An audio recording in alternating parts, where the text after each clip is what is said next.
Tori's world shatters when her cruel parents abandon her and her two little brothers, leaving them to fend for themselves. Years later, just as she begins to rebuild her life, her estranged parents knock on her door, smiling as if nothing happened. Why have they returned now, after all these years? And what do they want from Tori? I watched in shock as my parents rushed around the living room, packing their things. We'll call child services, and they'll take you away. My father barked. My little brothers clung to me, their faces etched with confusion and fear. Tori, what's happening? Lucas asked with wide, scared eyes. He was just 6, and my heart broke for him. I don't know, Lucas, I said, hugging him tight. But it's going to be okay. I promise. The thing was, I was only 15, and I had no idea what was happening. Ben, who was only 5, began crying. I don't want to go. Tori, I want to stay with you. My heart ached for my little brothers. I wanted to protect them, to keep us all together. But I felt so powerless. The doorbell rang, and my heart sank even further. It was the Child Protective Services. Just like Dad had threatened, a woman with a kind face stepped into the living room. She introduced herself, but I didn't catch her name. My mind was racing too fast. I'm here to help, she said gently. I know this is hard, but we need to take you somewhere safe. Lucas tightened his grip on me, and I held him close. Please, don't take us away, I begged. We can stay here. We'll be good. The woman sighed, her eyes sad. I'm sorry, Tori. It's not up to me. Tears streamed down my face as they led us out of the house. Lucas and Ben were crying, their little hands clutching mine until they were pulled away. I felt like my heart was being ripped out of my chest. We were loaded into separate cars, each headed to a different foster home. I watched my brothers through the car window, their tear-streaked faces disappearing from view. The drive to my foster home was a blur of tears and confusion. I kept replaying my father's cold words in my head, wondering how it had come to this. How could they just throw us away like that?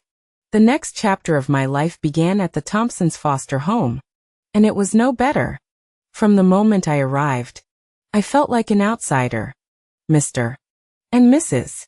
Thompson barely looked at me, treating me like a burden rather than a child in need.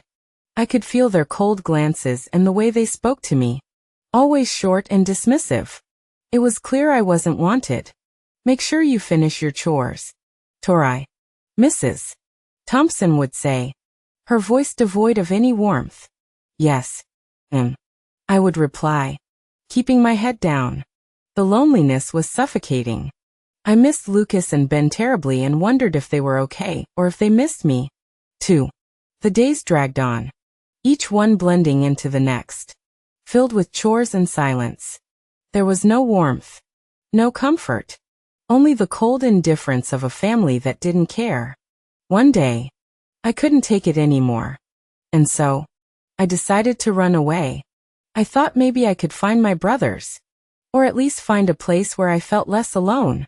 The first time I ran, I didn't get far. The police found me and brought me back. The Thompsons were furious. Why do you keep trying to run away, Mr. Thompson snapped at me.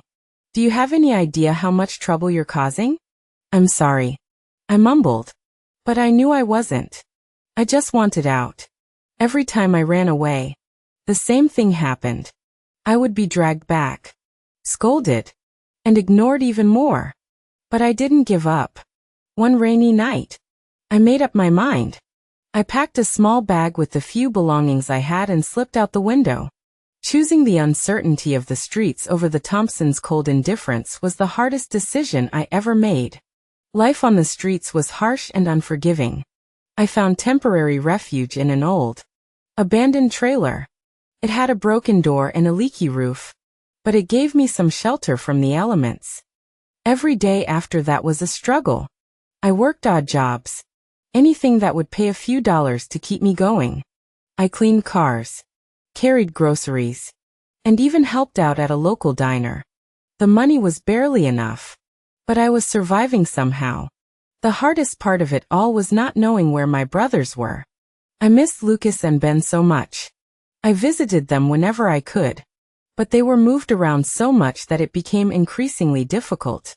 One day, when I went to visit Ben, the most heartbreaking thing happened. When I knocked on the door, an unfamiliar face answered. "Excuse me, can I see Ben?" I asked. The woman shook her head. "No. They moved out last week. I think they went to another state." My heart sank. "Do you know where they went?" I asked desperately. Months later, I got a job as a cleaner at a small shop on the outskirts of town. The work was menial, scrubbing floors and cleaning shelves.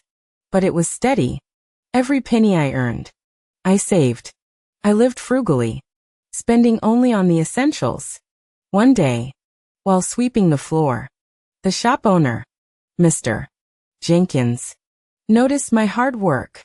"Tori, you're a hard worker," he said. "Have you thought about going back to school?" I nodded. "Yes, sir. I want to go to college, but money is tight." Mr. Jenkins smiled kindly. "Keep saving, and you'll get there. I believe in you."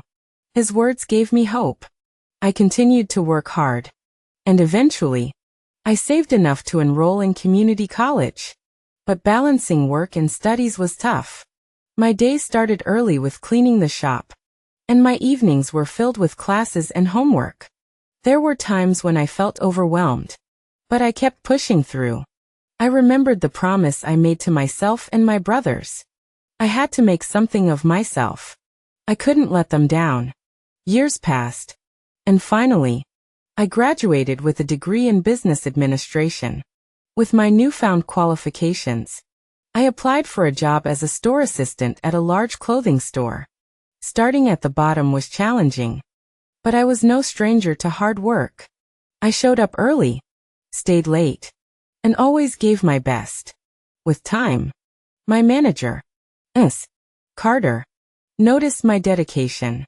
"Tori, you're doing great work," she said one day as we restocked shelves together. "I'm promoting you to a supervisor." "Thank you, Ms. Carter," I said, excited and grateful. "I promise I'll do my best." As a supervisor, I faced new challenges and responsibilities. I worked hard, learning from mistakes and asking for advice. My efforts paid off, and after a few years, I became the store manager. But it seemed like fate had decided to test me once again. Just as I was settling into my new apartment, there was a knock on the door. I opened it to see my parents, Charles and Linda, standing there with suitcases in hand, smiles plastered on their faces as if nothing had ever happened. "Hello, darling," my mother said cheerfully. I stood there, frozen in disbelief. They had the audacity to show up now after all these years? "Can we come in?" my father asked, still smiling, still in shock. I stepped aside, letting them enter. They sat in the kitchen, a stark silence hanging between us. I made coffee, my mind racing with 1,000 questions. As they sipped their drinks, my mother finally spoke.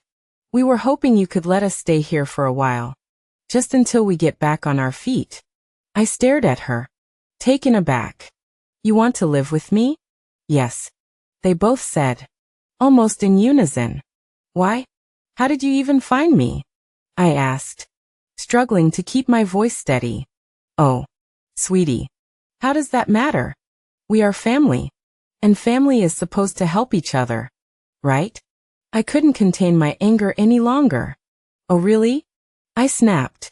"You haven't asked a single thing about my brothers since you arrived.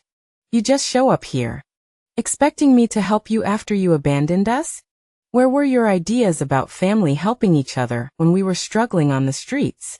They looked taken aback, but I didn't give them a chance to respond.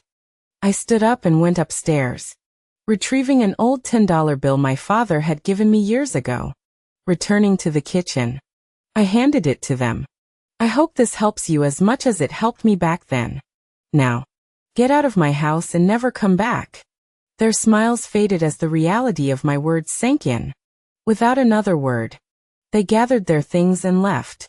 As the door closed behind them, I felt a strange sense of closure. They were gone, and I was finally free. My past no longer held me back. I was ready for whatever came next. What would you have done?